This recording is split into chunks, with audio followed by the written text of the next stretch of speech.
I'm Nikki. Welcome to week 4, where we're thinking about love in the context of Advent. This week we've been asking the children in the house and people around us who we know love Jesus what they think that love is in the context of Advent. So what we've done is made a picture with words, and I'd like to share that with you and some of the Bible verses that we've been looking at this week.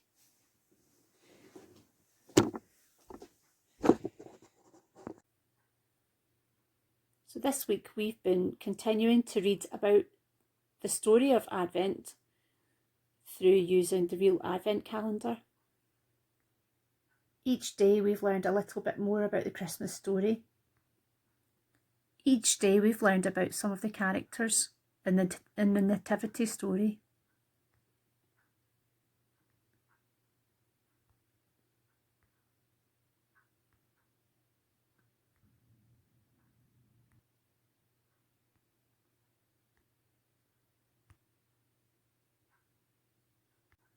John starts off telling us that the Word became flesh.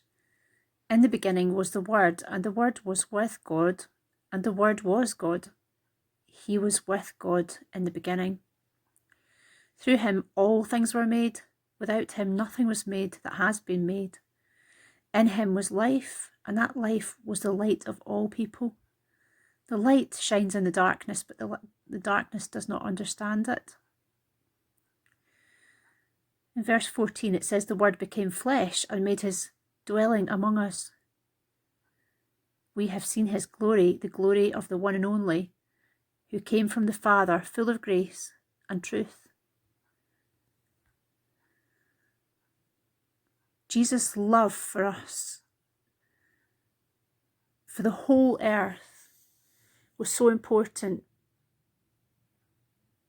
that he loved us to the point where he would come down and become a man, to become a human being with all our vulnerabilities.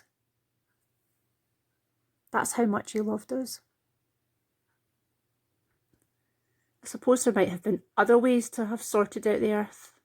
God tried flooding it once, but this time he said, I'm coming down to sort it out.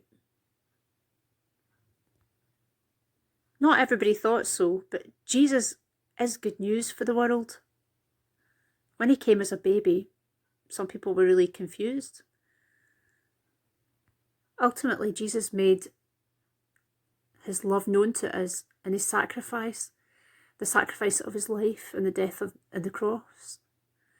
That was a sacrifice for different bits of God our Father, and Jesus himself as a human, having to go through that horrible experience. But the story of Jesus coming to earth as a baby isn't just about the love which God shows us. It's also, there's love in every part of the story from all the characters involved in the Nativity. We see obedience, love and obedience by Mary and Joseph.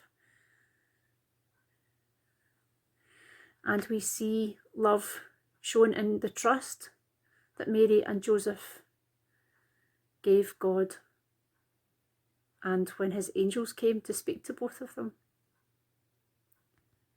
There was love in the fellowship that was shared between Elizabeth and Mary, a shared experience of having babies and being told special things about their babies.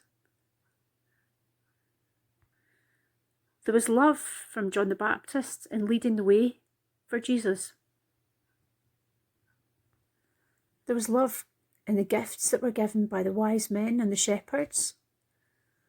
And there was love in the time given by the shepherds leaving their job and the wise men who left important positions to come in search of the baby. There was love in the rejoicing of the angels. There was love and kindness by the innkeeper who found a place for Mary and Joseph to have their baby. There was love by God and inclusion.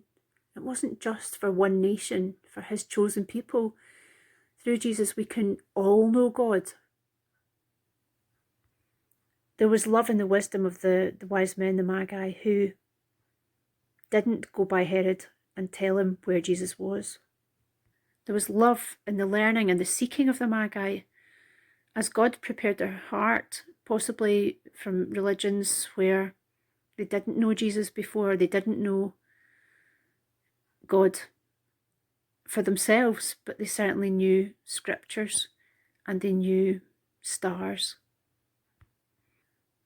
There was love in the worship of the wise men and the shepherds who came to see Jesus and kneel at his feet and give him his place.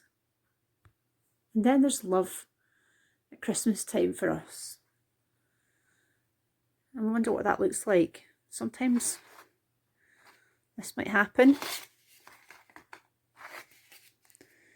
In the house, we're all going to be having a different kind of Christmas.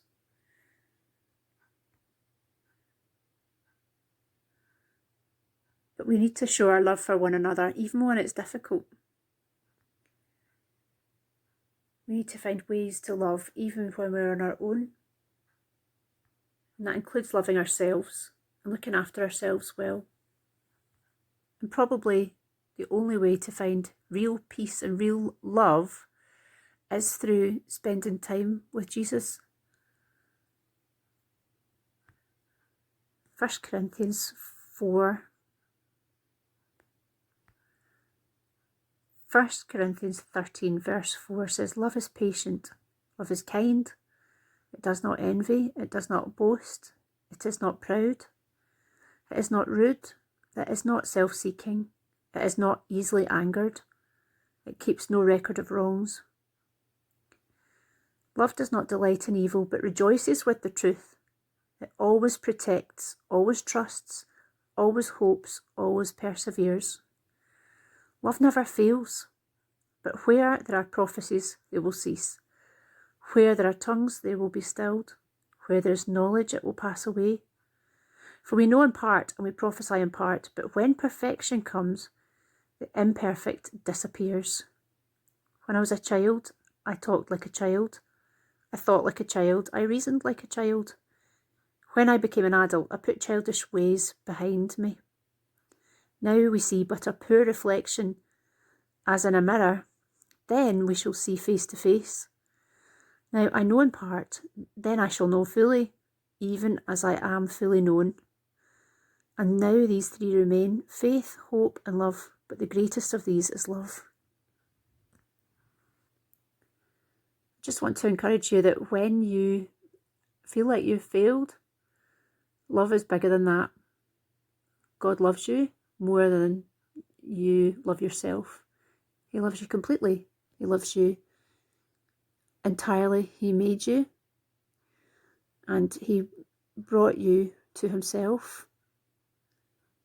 He can restore you and he will bless you when you seek him. So I pray for you all this weekend that as we're rushing about, we take a few minutes and just spend it with Jesus, because he is love.